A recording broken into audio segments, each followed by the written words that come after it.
Okay, where to begin? Oh my goodness. What is up, YouTube? It's your girl Alia Aquino y bienvenidos a mi canal de YouTube. In New York, I melly rock. I didn't in my socks. Running from a up. And I shoot that up. And I'm on the block.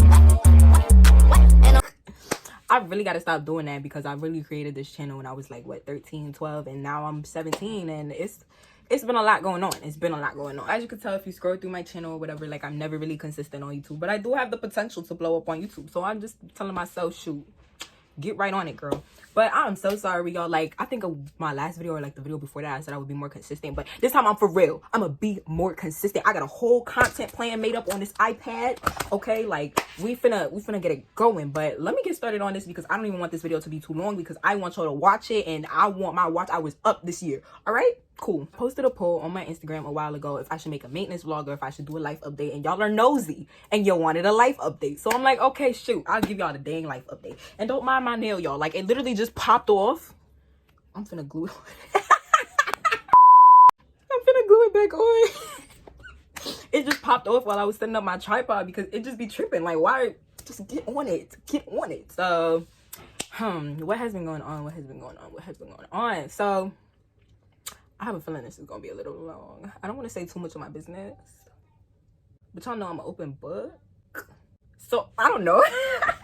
Number one is, if you know me, then you know my story of when I was 14, I was diagnosed with cancer, which is also another reason why I also wasn't as active when I started my channel, because I started my channel when I was 13.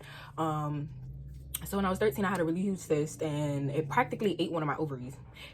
I can laugh about it now, but it practically had ate one of my ovaries, and this happened when I was living in Puerto Rico. If you haven't seen a Day in My Life in Puerto Rico video, go watch it. But yeah, it happened when I was in Puerto Rico, and they said it had hair and teeth. The tumor had hair and teeth, and that their thinking of it, or their idea of it, was that I had a twin when I was a fetus, and I was the bigger twin. I absorbed my twin, and it was eating off my hormones as I got older. So technically ate one of my ovaries. So now I'm left with one ovary, and this happened when I was 13. And then my doctor was like, oh, just get on birth control so that this doesn't happen again. But boom, when we want to get on birth control, lockdown happened. Well, I don't even get to get on the birth control before it comes back again. So this happens when I'm 14, and we go back to the doctor. The doctor's like, we took everything out. I don't know why it's back. And then they were like, you know what, I'm gonna send you to San Juan, the capital of Puerto Rico. That's where you're gonna find the specialist of the guy who deals in this. And I was like, so we go to the specialist, and the specialist is so cold-hearted, y'all. This man is talking about I think it's cancer, because if it wasn't cancer, why would it come back? Like, and I'm sitting here in the back, like, I'm missing school for this, and I'm sitting here just doing my assignments because I was a scholar back in Puerto Rico, y'all. A scholar. He tells us, I want you to reorder the pathology of the first tumor that you had, that had came out benign, by the way, and let's see what the results are. So my mom orders it. 2 days later, we go to pick up the pathology, and the pathology ends up saying that it's mixed cells. And my mom don't like what she read, and she was like, nah, we going to New York. So we went to New York, and we just stayed here, whatever. My dad was still in Puerto Rico, and we were staying in New York at my grandmother's house, and they did a surgery on me. I was 14, and when it came out that it was cancerous. But let me explain it to y'all. So basically, we had two opinions. My hospital said I didn't need chemotherapy, that it was just a tumor that could be taken out with surgery. But my other hospital, which is the best cancer hospital in New York, I think it's Memorial Sloan or something like that, the doctor there said her slide came out differently. She used to think of it as like a yolk sac in the ocean. That's how small type of cancer that was, and because of that, she's recommending me to have chemo. So I went through chemotherapy. I was really depressed after that. Like, during that time, I was fine. I had a little boyfriend. I had a friend group. I had my business, Aquino Glitz, which I'm reopening in January, but we'll talk about that in a bit. And, you know, like, it was all cool. It was all fun and games and everything to me. It didn't really hit me until afterwards. Like, I lost all my hair. My self-esteem was so low. My boyfriend had broken up with me, and my friendship group just, like, everybody just left each other. Like, I just felt like I was nowhere, and like I was nobody, and that nobody would love me, and it was a lot going on. I was so depressed, like so depressed. I was so depressed. I was so lonely. After that, we ended up moving back to Jersey, which I lived in Jersey before Puerto Rico because my dad's in the military. So this is like the only base that was available for him to go to, so I could be closer to my treatment. So we came back to Jersey, and I ended up going to a school here in Jersey, and it was cool. I made friends for real because in my district, nobody likes me. Like, I'm literally the most hated here for no reason. Like, if somebody could tell me why I'm so hated in this town, because I can't fathom why I'm so hated. Like, I'm such a cool person.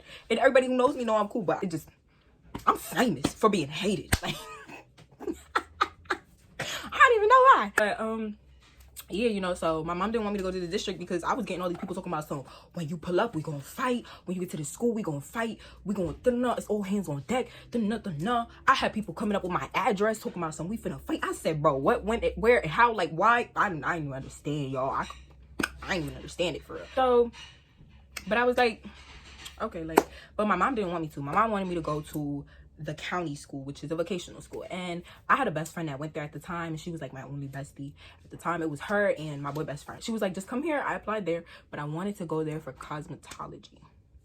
I couldn't go for cosmetology, so I wanted to go for entertainment tech, which is basically like doing YouTube videos, editing them and stuff like that. I really wanted to do that because I love YouTube, like I really do. So that's what I wanted to do, but my mom was like, that don't make you no money. You should become a vet tech. So I didn't want to, but the day that they gave us the notes to write down, like, which class did we want to take, they called my mom, and my mom said to put vet technician as first. I don't even like dogs, y'all. Like, why would I be in a class and I don't even like dogs? But I grew to love some dogs, and it was cool. It was okay. The only thing was the teacher literally hated me. Like, I worked so hard in that class. I worked my butt off in that class. So the thing is, like, you can't fail more than 2 years, because if you fail more than 2 years, then you get kicked out. But I went in there as a sophomore. I didn't go in as a freshman. So since I didn't go in as a freshman, I wasn't able to do cosmetology, but I was able to do vet tech. My mom wanted me in vet tech. I was taking the sophomore and the freshman class. So I passed the first year of the freshman class. I failed the second year of the freshman class, and then I failed the sophomore year, and I passed the second semester of the sophomore year, like, if that makes sense. So basically, since I failed 2 semesters, that counts as like 2 years. And the thing is, like, it was crazy because it was literally that teacher's fault that I failed. She definitely picked favorites because I was really struggling in her class, and it's not like I wouldn't ask her for help, but every time I asked her for help, she would tell me ask someone else. But if someone else asked her for help, she would help them. I went to my guidance counselor. I told my guidance counselor I needed help. My guidance counselor just told me go to another school. And then on top of that, like, I was like so distraught and so stressed out. I asked my mom, I said, Mom, look, I'm really struggling in her class, but I'm doing the work. I'm asking people for help. I'm studying. I was even pulling all-nighters. I made Quizlets for her, and I sent the Quizlets to all my classmates. I was asking everybody for help, and even my classmates weren't helpful. I mean, some of them were helpful. Like, the ones that were my friends there were helpful, but the other ones were not. Like, they'd be like, oh, I think we should keep everything separate. Like, I don't think we should study together, and that. And I'm just saying her, like, this is literally one of the hardest classes in school. Like, don't you think we need to stick together? But they was all like, nah, like, we shouldn't. But anywho, like, I would make the Quizlets, and I was sending it to everybody. Like, I was really working hard in that class, but the grades weren't doing it. The teacher wasn't helping. Even my mom tried to talk to her, and she avoided my mother for a week. Like, my mom emailed her, and she was like, oh, I'm available at this time, but only for 15 minutes. It's my lunchtime. She never showed up. Then she was like, oh, I couldn't make it, but I have this other time. And then she didn't show up. She said she had a meeting. Then that other time, then she made another appointment, and she didn't show up, and she told my mom that she needs to make an appointment with her through the guidance office. Mind you, my guidance counselor was but she sucked. I would go up to her and I would tell her I'm having issues and all this extra stuff, and she would be like, if you don't think you're doing well here, go to another school. You're my guidance counselor. Like, you're supposed to be helping me work through what I'm doing and see if there's other ways I can help. She'd be like, just go to another school. Like, so I was literally like struggling in this school. Nobody was helping me, none of that. And I went to all the after school activities, the homework club, the math club, everything, and nobody helped me. Like, I was really struggling. I'm telling y'all that my GPA went from like a 3.4 to a 2.0 just for being in that school. Like, that's how terrible it was, you know. And then afterwards, it was this one situation that happened at the end of the school year that she took away all my privileges, and it was because I wasn't in class. So I asked her, I said, can I go to the guidance office because I want to talk to the guidance counselor about this, that, and the third. She said, sure, we can go. So I went to the guidance counselor, whatever, and I never understood the signing in, signing out of being in the office and getting out of the office. I never understood that. So what I did was I thought I signed in, because apparently you're supposed to like type in your name, click check in, and then when you get out, type in your name and then click check out. I never did that because I thought just putting my name in or my number in would just sign me in automatically and sign me out automatically. So I don't know. But basically, when I come in out of the office, so the office is right here, the hallway is right here, and then the security guard's office is right here. So I saw the security guard and I wanted to talk to security because security is literally everybody's guidance counselor, because them guidance counselors suck. So I would talk to security about all my issues, and Man, when I tell you, like, the therapy that's the security guards provide, we was there for so long just talking about life and stuff and like what I can do to improve it and everything, that time flew by, and all of a sudden I hear his walkie ringing, Aaliyah Kino missing, Aaliyah Kino missing. And come to find out, it's my teacher. So he tells the teacher, oh, I got Aaliyah Kino here in the office. And then you know, he didn't know the exact time I went in, so he like eyeballed the time. I went to the classroom to get my stuff. She asked me, so what time did you get out of the office? I was like, I don't even know, to be honest. And she just like took it as like I lied, because apparently the time that they said that I got out of the office and the time that they said I went into the security's office, there was like a window of like, where were you and why were you missing? I didn't go anywhere. I literally got out the office and went to security. Like, that was it. So she was like, you can't go to the bathroom, you can't leave the room, you can't do this, you can't do that, you can't do that. And I was just like, bro, what? Like, you don't even help me. Like, you're just a terrible teacher at this point. So I just rebelled for the last month of the school. Like, I rebelled. I was on my phone all the time. I wasn't participating in class. I was doing the work. I wasn't participating in class. And like, I just wasn't like responding to her or anything. And she was like, oh, you can't use your phone in class anymore. So I literally put my headphones in and I said, hey Siri, text so and so, we're doing this. Hey Siri, this, that, and the third. And then she kept sending me to the office. I was always being sent to the office by her. And she was like, what she do this one time? And I like made a whole video, like a snap.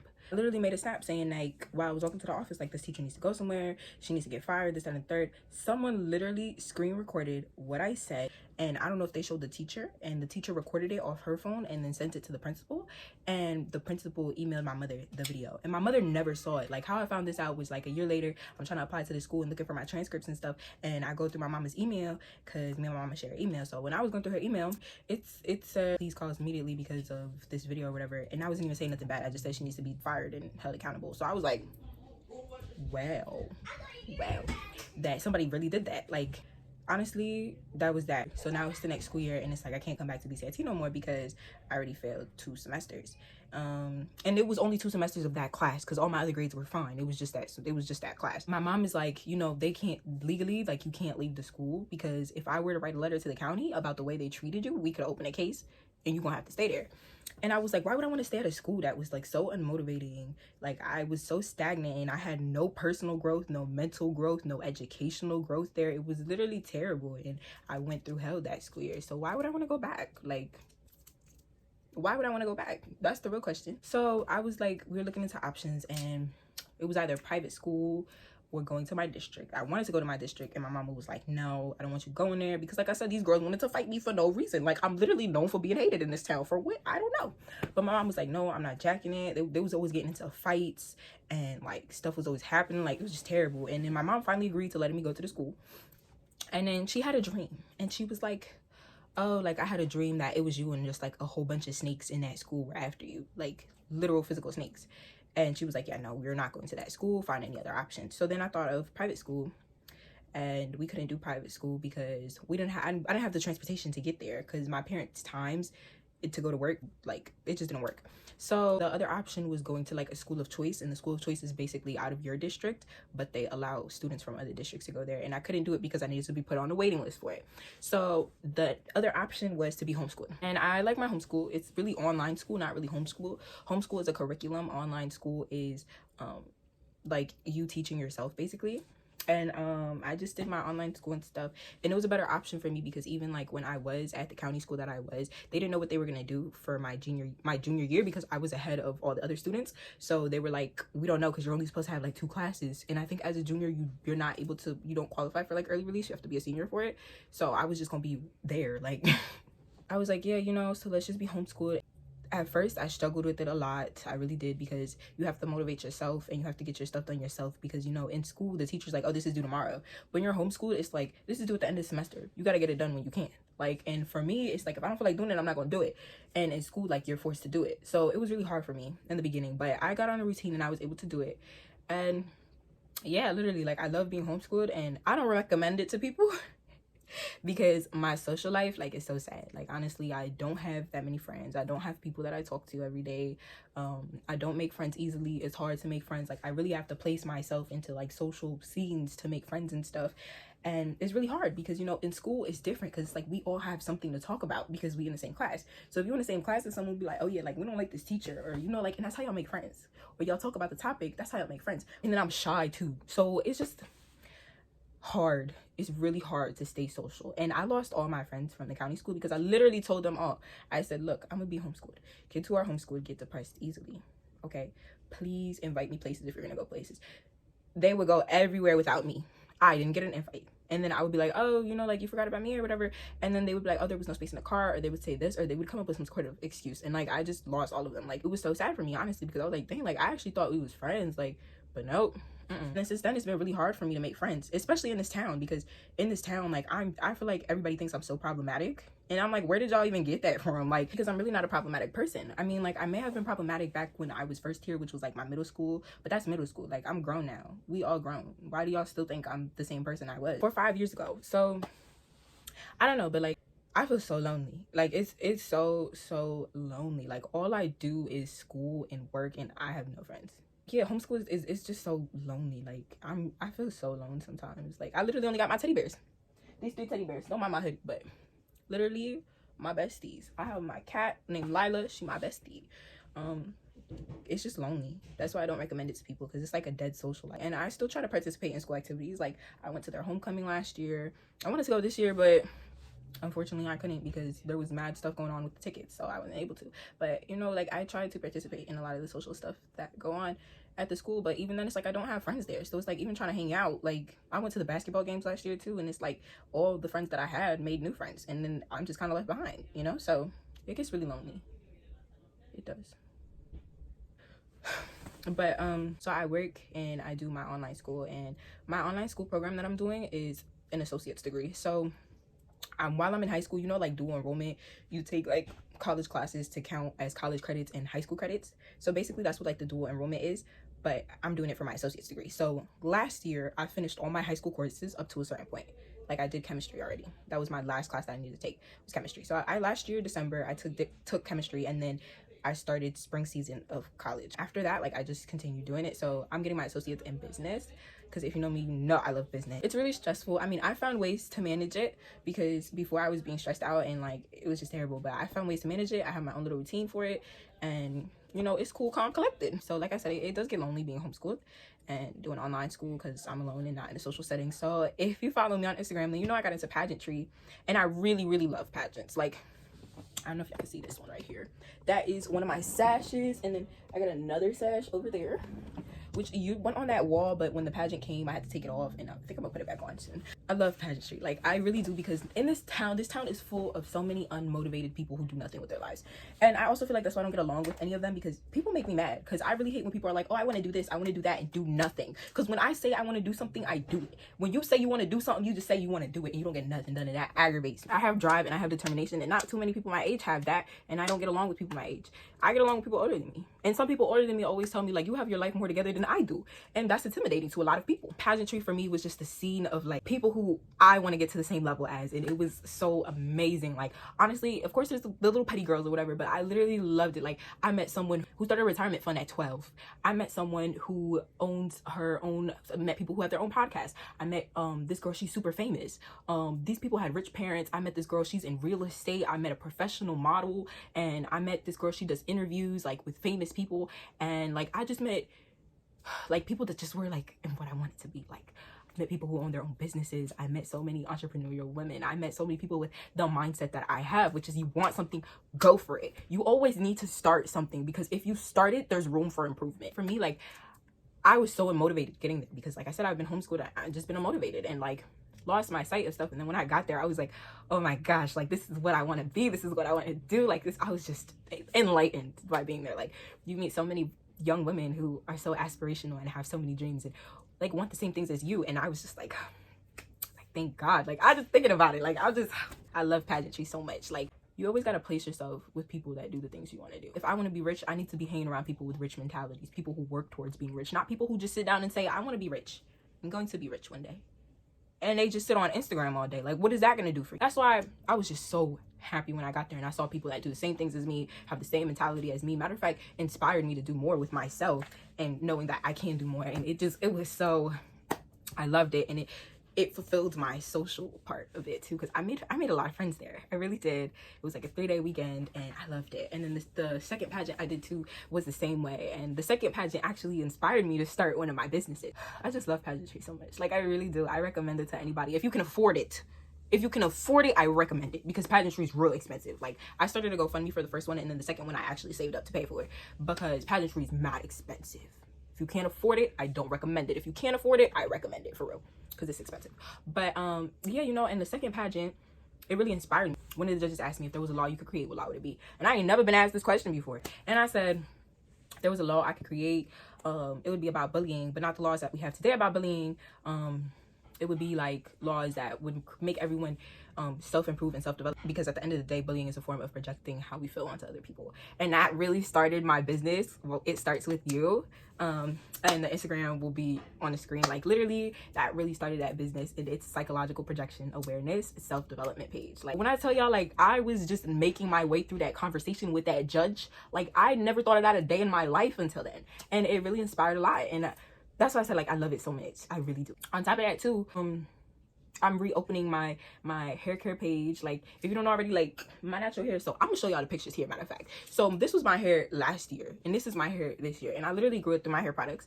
And like, I'm just so excited to drop that. I'm definitely gonna be dropping a routine, and all the products are gonna be dropping soon, and I'm like really excited for it. This year has been so many ups and downs this year, like so many ups and downs. Like, for example, June, you know me, my birthday is June 24th, and June 26th I had a doctor's appointment, and the doctor had told me that my tumor had grown back, so I had to get another surgery. But thank God this time that the tumor was benign, because I told him, I said, I'm not taking chemotherapy again. I said, you can cut into me how many times, dissect me like I'm a fraud in biology, but what you're not gonna do, is give me them chemicals, because I'm not doing it. It took me so much to get to where I am today after what had happened to me, because chemo is traumatizing. It's not even the having cancer part, it's literally just chemo. It's traumatizing. Like, even till this day, when I get nauseous, like, it just brings me flashbacks of like being in bed. Like, it's terrible, and I don't want to go through that again. I told her, I said, you can dissect me how many times you want, but you're not about to give me chemo.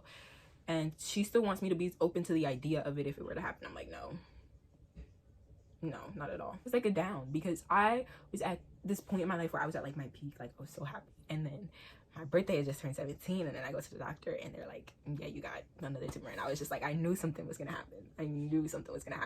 And for me in my life, whenever something goes high, it always goes down, and it goes high and it goes down, and it's gotten to this point where I can't even enjoy my own happiness, because I stay right here so that when that thing happens, I'm expecting it. And you know, like, I posted that on my story on Instagram the other day, and my friend slid up and she was like, you can't think of life like that, because you're never gonna enjoy your own happiness. Because the way you should think about it is that when something bad happens, something good is gonna happen at the end of it, you know. And that really changed my perspective, and I was like, wow, like, I didn't even think of that. Regarding my love life, y'all, I'm single. These boys, these ninjas, y'all, I'm finna start disrespecting their mothers, because why would your mom raise somebody like you? Like, I don't know, bro. Like, I don't know, but I'm finna make a video about all my failed situationships, because I did a poll and y'all said y'all wanted to watch that, so I'm gonna make that. But that is the end of this video. Thank you guys so much for watching. If you made it this far, I really appreciate it. I guess I enjoyed venting and doing this little bit. You know what, stop, we're not gonna get all gushy mushy and all the bye. Thank you guys so much for watching. Make sure to like, comment, subscribe. Peace. And I'm on the block, I knew you, I really rock a lot. I did in my sock, I did